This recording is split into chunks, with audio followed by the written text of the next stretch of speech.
നമസ്കാരം. നിളയോർ വിശേഷങ്ങളിലേക്ക് സ്വാഗതം. മാരക മയക്കുമരുന്ന് കേസുകളിലെ സ്ഥിരം പ്രതി കൊപ്പം മണ്ണേങ്ങോട് സ്വദേശി 26-കാരനായ അരുൺ കൃഷ്ണനെ പട്ടാമ്പി പോലീസ് അറസ്റ്റ് ചെയ്ത് റിമാൻഡ് ചെയ്തു. വിദ്യാർത്ഥികൾക്കും യുവജനങ്ങൾക്കുമിടയിൽ മയക്കുമരുന്ന് എത്തിക്കുന്നതിലെ പ്രധാന കണ്ണിയാണ് അരുൺ കൃഷ്ണൻ.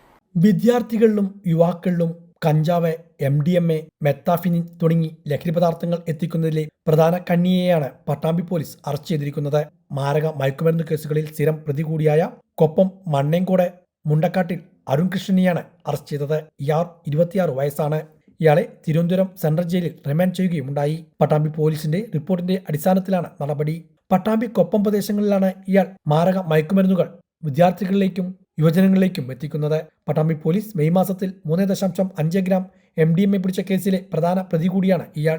പട്ടാമ്പി, പാലക്കാട്, കസബ, കുറ്റിപ്പുറം, പൊന്നാനി പോലീസ് സ്റ്റേഷനുകളിലും പട്ടാമ്പി എക്സൈസ് റേഞ്ചിലും ഇയാൾക്കെതിരെ സമാനമായ മയക്കുമരുന്ന് കേസുകൾ നിലവിലുണ്ട്. മയക്കുമരുന്ന് കേസുകളിലെ സ്ഥിരമായി ഉൾപ്പെടുന്നവർക്കെതിരെയുള്ള ശക്തമായ നിയമപ്രകാരമാണ് ഇയാളെ അറസ്റ്റ് ചെയ്ത് ജയിലിലടച്ചിരിക്കുന്നത്. ഇരുചക്ര വാഹനങ്ങൾ തമ്മിൽ കൂട്ടിയിടിച്ച് യുവാവിന് ദാരുണാന്ത്യം. മലപ്പുറം മോങ്ങം മൊറയൂർ സ്വദേശി തുപ്പിലക്കാട്ട് വീട്ടിൽ 25 വയസ്സുള്ള ഷാഫിയാണ് മരിച്ചത്. ചെറുതുരുത്തി പൊന്നാനി സംസ്ഥാന പാതയിൽ ആറങ്ങോട്ടുകര പഴയ സത്വൻ ടാക്കീസിനു പരിസരത്തുള്ള വളവിൽ ചൊവ്വാഴ്ച രാത്രി 10:30 അപകടം. അതിരപ്പിള്ളിയിൽ നിന്നും വിനോദയാത്ര കഴിഞ്ഞ് 3 ഇരുചക്ര വാഹനങ്ങളിലും ഒരു കാറിലുമായി നാട്ടിലേക്ക് പോകുകയായിരുന്ന സംഘത്തിലുണ്ടായിരുന്ന മുഹമ്മദ് ഷാഫിയും ഭാര്യയും സഞ്ചരിച്ചിരുന്ന സ്കൂട്ടറിൽ തലശ്ശേരി സ്വദേശി സഞ്ചരിച്ചിരുന്ന ബൈക്കുമായി കൂട്ടിയിടിക്കുകയായിരുന്നു. ഉടൻ തന്നെ നാട്ടുകാർ കൂട്ടുപാതയിലെ സ്വകാര്യ ആശുപത്രിയിലെത്തിച്ച് പ്രാഥമിക ചികിത്സയ്ക്ക് ശേഷം പരിക്ക് ഗുരുതരമായതിനാൽ മുഹമ്മദ് ഷാഫിയെയും ഭാര്യയെയും തൃശൂരിലെ ദയ ആശുപത്രിയിൽ പ്രവേശിപ്പിച്ചെങ്കിലും മുഹമ്മദ് ഷാഫി മരണത്തിന് കീഴടങ്ങി. തലശ്ശേരി സ്വദേശിയെ തൃശൂർ മെഡിക്കൽ കോളേജ് ആശുപത്രിയിൽ പ്രവേശിപ്പിച്ചു. കഥകളി ആചാര്യൻ കോട്ടയ്ക്കൽ ഗോപിനായർ അനുസ്മരണത്തിന്റെ ഭാഗമായി പെരിങ്ങോട് കഥകളി പ്രൊമോഷൻ സൊസൈറ്റി സംഘടിപ്പിച്ച അനുസ്മരണ പരിപാടിയിൽ കുചേലവൃത്തം കഥകളി അരങ്ങേറി.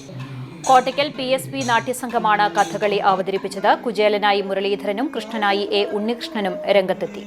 വൃദ്ധയായി മനോജ്, രുക്മിണിയായി ബാലനാരായണൻ എന്നിവർ വേഷമണിഞ്ഞു. B. നാരായണൻ, ബിനീഷ് എന്നിവർ പാട്ടിലും, പ്രസാദ് കുമാർ, ഗോവിന്ദ ഗോപകുമാർ എന്നിവർ ചെണ്ടയിലും, രാധാകൃഷ്ണൻ, പ്രതീഷ് എന്നിവർ മദ്ദളത്തിലും പിന്നണിയൊരുക്കി. ചുട്ടി രവികുമാർ, രാമകൃഷ്ണൻ, ഉണ്ണികൃഷ്ണൻ, രാമചന്ദ്രൻ, അനൂപ് എന്നിവർ അണിയറയിലും പ്രവർത്തിച്ചു.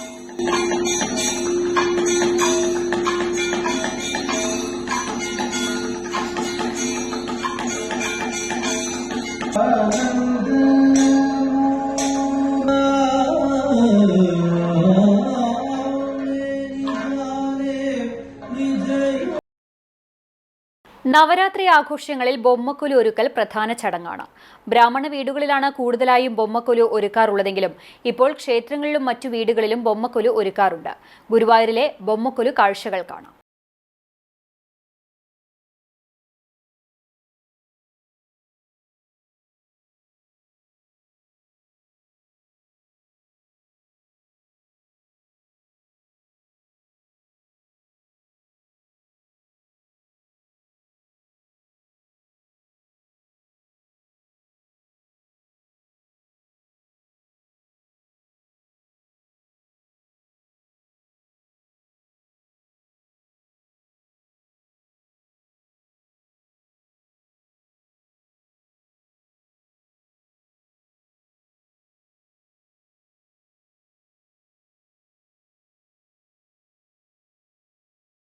ബൊമ്മക്കൊലു മനോഹരേ നാഗകം ഗണ നടരാജ മനോഹരേ ജ്ഞാനവിദ്യേശ്വരി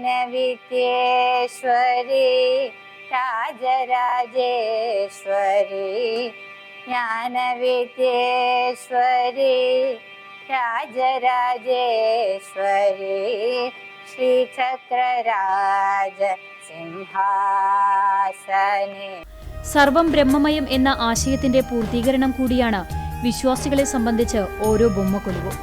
സരസ്വതി, ഗണപതി, കൃഷ്ണൻ തുടങ്ങിയ ഈശ്വരരൂപങ്ങളും ബലങ്ങളും വാദ്യോപകരണങ്ങളുമാണ് ബൊമ്മക്കൊലു ഒരുക്കുന്നതിന് പ്രധാനമായും ഉപയോഗിക്കുന്നത്.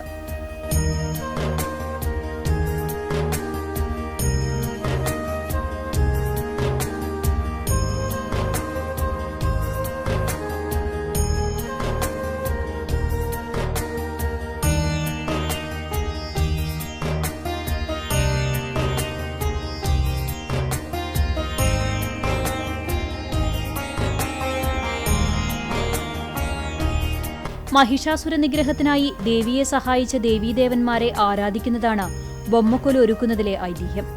ബ്രാഹ്മണ വീടുകളിൽ മാത്രം കണ്ടുവന്നിരുന്ന ബൊമ്മക്കൊലു ഒരുക്കൽ ഇപ്പോൾ ജാതിമതഭേദമന്യേ വീടുകളിലും ക്ഷേത്രങ്ങളിലും കാണാറുണ്ട്. ദേവീപ്രീതിക്കൊപ്പം തന്നെ ഒരുമയുടെയും സംസ്കാരത്തിന്റെയും ഭാഗം കൂടിയാണ് ബൊമ്മക്കൊലു ഒരുക്കലെന്നും ചിട്ടയനുസരിച്ച് വേണം ഓരോ ഈശ്വരരൂപങ്ങളും വെക്കേണ്ടതെന്നും മമ്മിയൂർ ദേവസ്വം ചെയർമാൻ GK പ്രകാശൻ പറയുന്നു. ഇത് വെറും ഒരു ആചാരം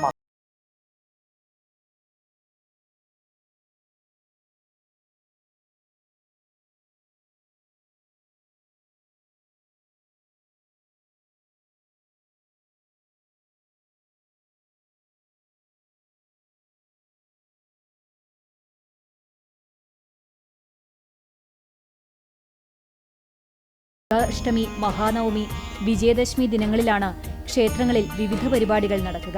വിജയദശമി ദിവസമായ വ്യാഴാഴ്ചയോടെ നവരാത്രി ആഘോഷങ്ങൾക്ക് സമാപനമാകും.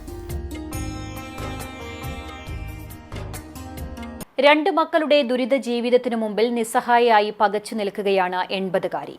മാക്കാലി വെട്ടശ്ശേരി പറമ്പിൽ ദേവകിയാണ് 2 മക്കളുടെ ദുർവിധിയിൽ മനമുരുകി കഴിയുന്നത്.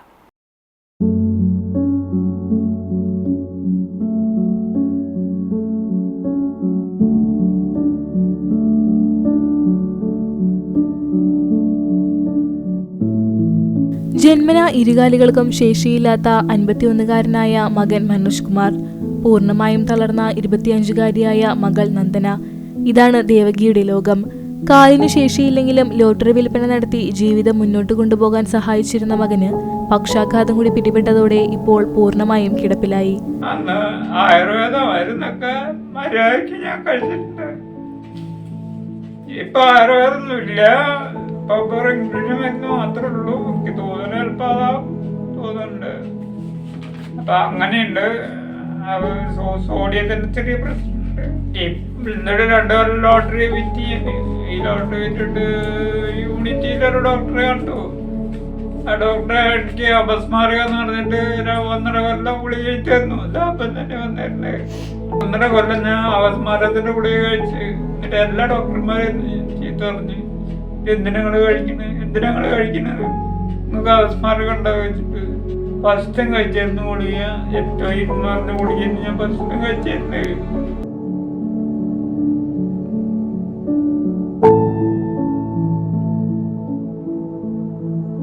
നന്ദന +2 വരെ പഠിച്ചെങ്കിലും പിന്നീട് തുടർ പഠനം സാധ്യമായില്ല. പ്രാഥമിക കാര്യങ്ങൾ പോലും നിർവഹിക്കാൻ പരസഹായം വേണം. വീൽചെയറിൽ കൊണ്ടുപോകാനുള്ള ശാരീരിക ശേഷി പോലും പ്രായാധിക്യത്താൽ ദേവകിക്കില്ല.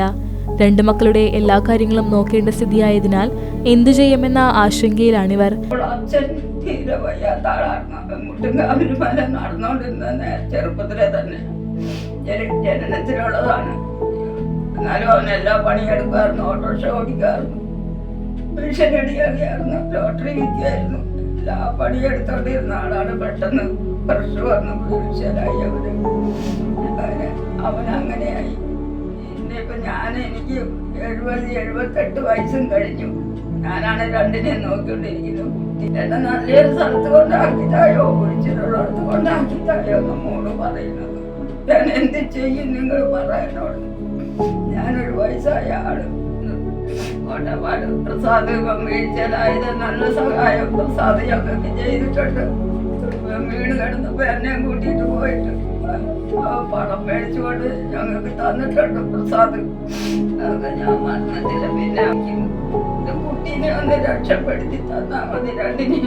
അവൻ പിന്നെ മുട്ടും കാലും വരെ നടന്നിരുന്നതാണ്. അവൻ ശരീരത്തിനൊക്കെ വില കുറവ് വന്നിരിക്കുന്നു. ഇപ്പൊ ഭക്ഷണത്തിന്റെ കുറവ് കൊണ്ടാണ്, മരുന്നിന്റെ കുറവ് കൊണ്ടാണ്. ബന്ധുക്കളായാലും ആരുമില്ലാത്തതിനാൽ ആ വാതിലും അടഞ്ഞു. 3 സെന്റ് സ്ഥലത്തുള്ള കൊച്ചുകുരയിലാണ് ഇവരുടെ ദുരിത ജീവിതം. ഒരു ദിനം മാതാവ് ഒന്ന് കിടന്നാൽ മക്കളുടെ അവസ്ഥയോർത്ത് അയൽക്കാരും നാട്ടുകാരും ആശങ്കയിലാണ്. കരുണയുള്ള സന്നദ്ധ സംഘടനയോ മറ്റോ ഇടപെട്ട് സുരക്ഷിതമായ സാഹചര്യം ഒരുക്കണമെന്നാണ് നാട്ടുകാരുടെ ആവശ്യം. നാട്ടിലെ സന്നദ്ധ സംഘടനകളായ യൂത്ത്ഫുൾ ചാരിറ്റബിൾ സൊസൈറ്റി, നന്മ എന്നിവരുടെ തണലിലാണ് ഇവരുടെ ജീവിതം മുന്നോട്ട് പോകുന്നത്. മനോജിൻ്റെ കുടുംബത്തിൻ്റെ അവസ്ഥ ഇപ്പോൾ എല്ലാവരും കണ്ടു കാണും.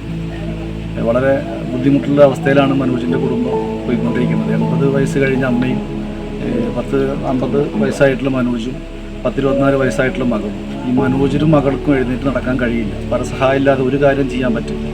അപ്പോൾ അവരുടെ അവസ്ഥ ഈ അമ്മയുടെ കാലശേഷം അവരുടെ അവസ്ഥ എന്താവും എന്നുള്ളത് വലിയ ബുദ്ധിമുട്ടിലേക്കാണ് പോകുന്നത്. അപ്പോൾ നാട്ടുകാരെന്നുള്ള നിലയ്ക്ക് ഞങ്ങളുടെ പരമാവധി സഹായങ്ങൾ ഞങ്ങൾ ചെയ്തുകൊണ്ടിരിക്കുന്നുണ്ടെങ്കിൽ അവർക്ക് ശാശ്വതമായൊരു സംരക്ഷണമാണ് ഇപ്പോൾ ആവശ്യം. അത് ഇത് കാണുന്ന നല്ലവരായ സാമൂഹ്യ പ്രവർത്തകർ, സന്നദ്ധ സംഘടനകൾ, അല്ലെങ്കിൽ സർക്കാരിൻ്റെ സംവിധാനമാണ്. ഏത് സംവിധാനത്തിലൂടെ ആയാലും അവർക്ക് ശാശ്വതമായൊരു പരിഹാരം ഈ വിഷയത്തിൽ അവർക്ക് ചെയ്യണം. ഞങ്ങൾ ആഗ്രഹിക്കുന്നത് പോലെ തന്നെ ഇത് കാണുന്ന എല്ലാവരും ആഗ്രഹിക്കുന്നുണ്ടാവും. അപ്പോൾ അതുകൊണ്ട് എല്ലാവരുടെയും സഹായ സഹകരണങ്ങൾ, നല്ല മനസ്സുള്ള ആളുകളുടെ എല്ലാവരുടെയും സഹായ സഹകരണങ്ങൾ ഞങ്ങളിതിൽ പ്രതീക്ഷിക്കുകയാണ്. അവരുടെ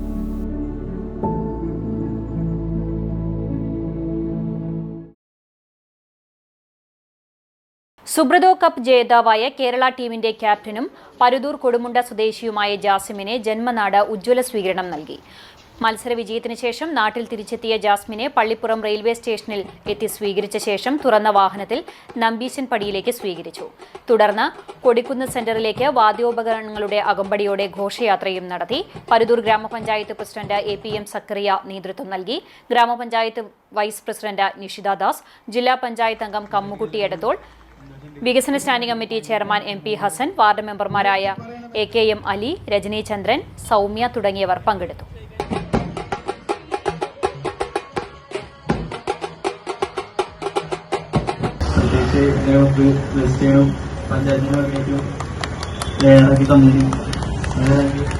പിന്നെ എനിക്ക് എന്തെങ്കിലും കിട്ടണമെങ്കിൽ അതിന് മെയിൻ കാരണം എൻ്റെ ഫാമിലി, എൻ്റെ ഒപ്പം ഫാമിലി കഴിഞ്ഞാൽ അസുഖമാണ്.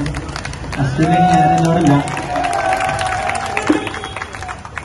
അസുഖയുടെ സപ്പോർട്ട് ഇല്ലെങ്കിൽ, ഇപ്പോൾ ഫാമിലി കഴിഞ്ഞാൽ അസുഖം ഇല്ലെങ്കിൽ ഞാൻ എവിടെയായാലും ഞാൻ ഉണ്ടാവില്ല.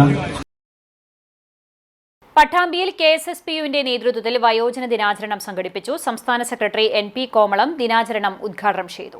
Kerala state service pensions union Pattambi block കമ്മിറ്റിയുടെ നേതൃത്വത്തിലാണ് വയോജന ദിനാചരണം വിവിധ പരിപാടികളോടെ നടത്തിയത്. പെൻഷൻ ഭവനിൽ വെച്ച് നടന്ന ദിനാചരണം സംസ്ഥാന സെക്രട്ടറി NP കോമളം ഉദ്ഘാടനം ചെയ്തു. പറ്റി നമ്മൾ പറയുന്ന ഒരുപാട് കാര്യങ്ങൾ പറയുന്നുണ്ട്. അതിനോടൊപ്പം തന്നെ സാന്ത്വന പ്രവർത്തനങ്ങളുമായിട്ട് ഗവൺമെന്റ് പറയുന്ന ഒരു പ്രത്യേക കാര്യമാണ് സാന്ത്വന പ്രവർത്തനങ്ങളുമായിട്ട്. സാന്ത്വനം വെറും പൈസ കൊണ്ടുപോയി കൊടുക്കൽ മാത്രമല്ല, പോയി അവരെ ആശ്വസിപ്പിച്ചുകൊണ്ട് അവർക്ക് ഒരുപാട് സങ്കടങ്ങൾ പറയാനുണ്ടാവും, ഒരുപാട് സന്തോഷങ്ങൾ പറയാനുണ്ടാവും. ആ സന്തോഷങ്ങളും സങ്കടങ്ങളും പങ്കുവെക്കാൻ വേണ്ടി നമുക്ക് കഴിയുമെങ്കിൽ, ഒറ്റപ്പെട്ടു പോകുന്ന ജീവിതത്തിൽ നിന്നും അവരെ കരകയറ്റിക്കൊണ്ട് കൊണ്ടുപോകാൻ കഴിയുമെങ്കിൽ, എൻ്റെ ഒരു സംഘടന എന്റെ കൂടെ ഉണ്ട്, അതുപോലെ തന്നെ ഗവൺമെന്റ് എന്റെ കൂടെ ഉണ്ട്.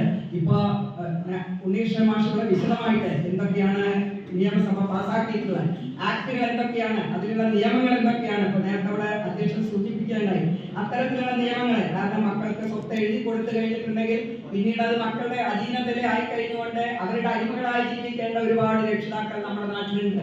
നമ്മളെ പോലുള്ള ഉദ്യോഗസ്ഥന്മാരെ കയ്യിൽ അല്ല പെടുന്നത്, അത് കൂടുതലും പാവപ്പെട്ട. ബ്ലോക്ക് പ്രസിഡന്റ് M രാജേന്ദ്രൻ അധ്യക്ഷനായിരുന്നു. സംസ്ഥാന കൗൺസിലർ KM ഉണ്ണികൃഷ്ണൻ, ജില്ലാ കമ്മിറ്റി അംഗം AP Muraleedharan, M Ramachandran, MK Radha, KR Mohandas, P Ushadevi, E പ്രേമ, AS വിജയൻ, P അനിൽകുമാർ തുടങ്ങിയവരും പങ്കെടുത്ത് സംസാരിച്ചു. ചാലിശ്ശേരി SSC UP സ്കൂളിൽ പ്രീ പ്രൈമറി വിദ്യാർത്ഥികൾക്കായി കലാകാല എന്ന പേരിൽ കിഡ്സ് ഫെസ്റ്റ് സംഘടിപ്പിച്ചു. Flowers TV top singer season 5 finalist Gauthami Prashanth ഉദ്ഘാടനം ചെയ്തു. Corporate manager father Varghese Vazhappally അധ്യക്ഷത വഹിച്ചു. Thrithala BPC P Devarajan master മുഖ്യാതിഥിയായി. PTA president PA Rahiyanath, MPTA president VV Raihanath, vice president Wilsy Roshan, പ്രധാന അധ്യാപകൻ K മുഹമ്മദ് സൽമാൻ തുടങ്ങിയവർ സംസാരിച്ചു. കുട്ടികളുടെ വിവിധ കലാപരിപാടികളും ഉണ്ടായി. ഇതോടെ നിലയർ വിശേഷങ്ങൾ സമാപിക്കുന്നു. നമസ്കാരം.